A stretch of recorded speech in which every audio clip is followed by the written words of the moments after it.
Part 4. The Scream of the Dead. The scream of a dead man gave to me that acute and added horror of Dr.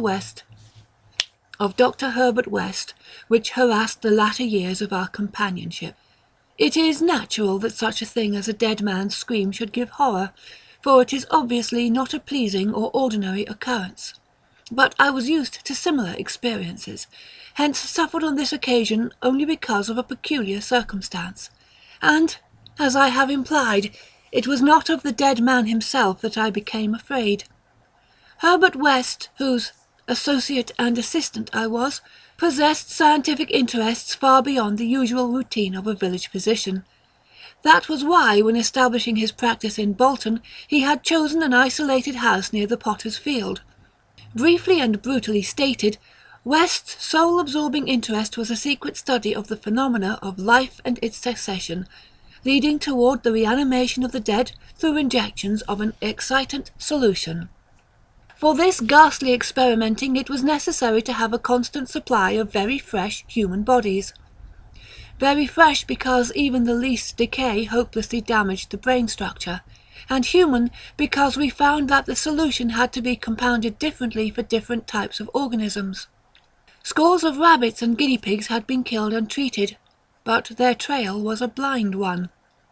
West had never fully succeeded because he had never been able to secure a corpse sufficiently fresh. What he wanted were bodies from which vitality had only just departed, bodies with every cell intact and capable of receiving again the impulse toward that mode of motion called life. There was hope that this second and artificial life might be made perpetual by repetitions of the injection, but we had learned that an ordinary natural life would not respond to the action. To establish the artificial motion, natural life must be extinct. The specimens must be very fresh, but genuinely dead. The awesome quest had begun when West and I were students at the Miskatonic University Medical School in Arkham, vividly conscious for the first time of the thoroughly mechanical nature of life. That was 7 years before, but West looked scarcely a day older now. He was small, blond, clean-shaven, soft-voiced and spectacled, with only an occasional flash of a cold blue eye to tell of the hardening and growing fanaticism of his character under the pressure of his terrible investigations. Our experiences had often been hideous in the extreme, the results of defective reanimation, when lumps of graveyard clay had been galvanized into morbid, unnatural, and brainless motion by various modifications of the vital solution. One thing had uttered a nerve-shattering scream. Another had risen violently, beaten us both to unconsciousness, and run amuck in a shocking way before it could be placed behind asylum bars. Still another, a loathsome African monstrosity, had clawed out of its shallow grave and done a deed. West had had to shoot that object. We could not get bodies fresh enough to show any trace of reason when reanimated, so had perforce created nameless horrors. It was disturbing to think that one, perhaps two, of our monsters still lived. That thought hunted us shadowingly, till finally West disappeared under frightful circumstances.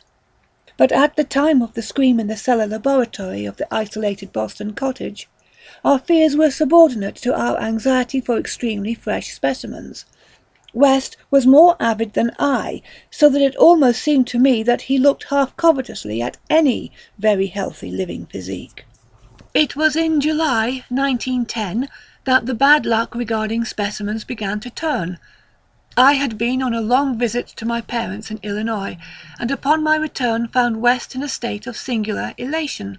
He had, he told me excitedly, in all likelihood solved the problem of freshness through an approach from an entirely new angle, that of artificial preservation. I had known that he was working on a new and highly unusual embalming compound, and was not surprised that it had turned out well, but until he explained the details, I was rather puzzled as to how such a compound could help in our work, since the objectionable staleness of the specimens was largely due to delay occurring before we secured them. This, I now saw, West had clearly recognized. creating his embalming compound for future rather than immediate use, and trusting to fate to supply again some very recent and unburied corpse, as it had years before, when we obtained the negro killed in the Bolton prize fight. At last fate had been kind, so that on this occasion there lay in the secret cellar laboratory a corpse whose decay could not by any possibility have begun. What would happen on reanimation, and whether we could hope for a revival of mind and reason, West did not venture to predict.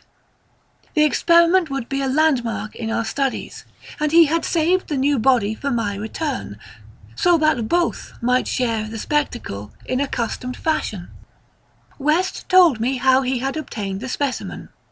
It had been a vigorous man, a well-dressed stranger just off the train on his way to transact some business with the Bolton worsted mills.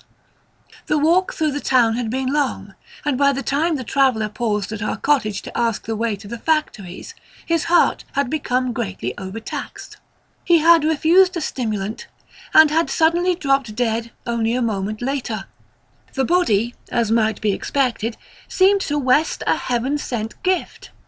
In his brief conversation the stranger had made it clear that he was unknown in Bolton, and a search of his pockets subsequently revealed him to be one Robert Leavitt of St. Louis, apparently without a family to make instant inquiries about his disappearance.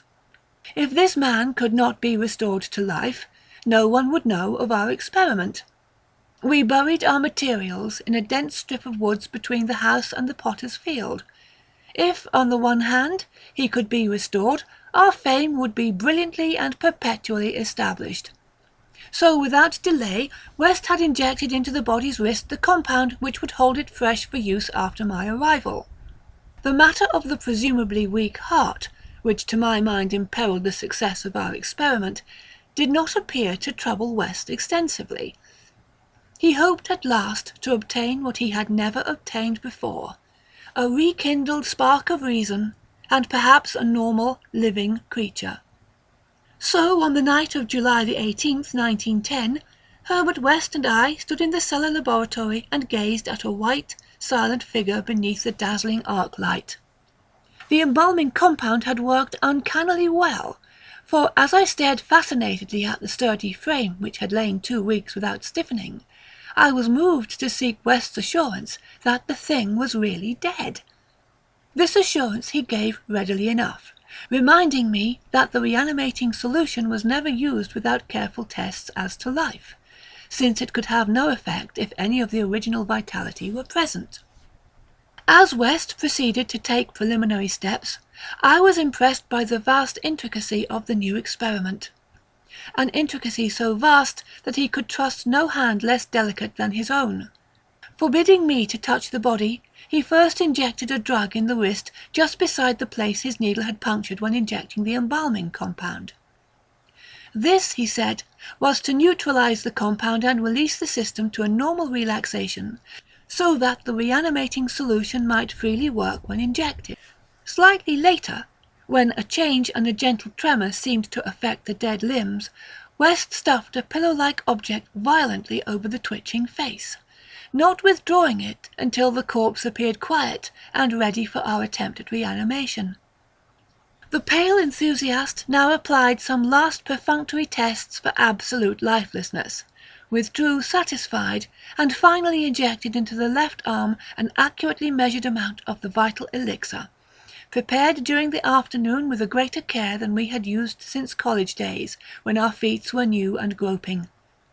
I cannot express the wild, breathless suspense with which we waited for results on this first really fresh specimen, the first we could reasonably expect to open its lips in rational speech, perhaps to tell of what it had seen beyond the unfathomable abyss. West was a materialist, believing in no soul, and attributing all the working of consciousness to bodily phenomena. Consequently, he looked for no revelation of hideous secrets from gulfs and caverns beyond death's barrier. I did not wholly disagree with him theoretically, yet held vague, instinctive remnants of the primitive faith of my forefathers, so that I could not help eyeing the corpse with a certain amount of awe and terrible expectation.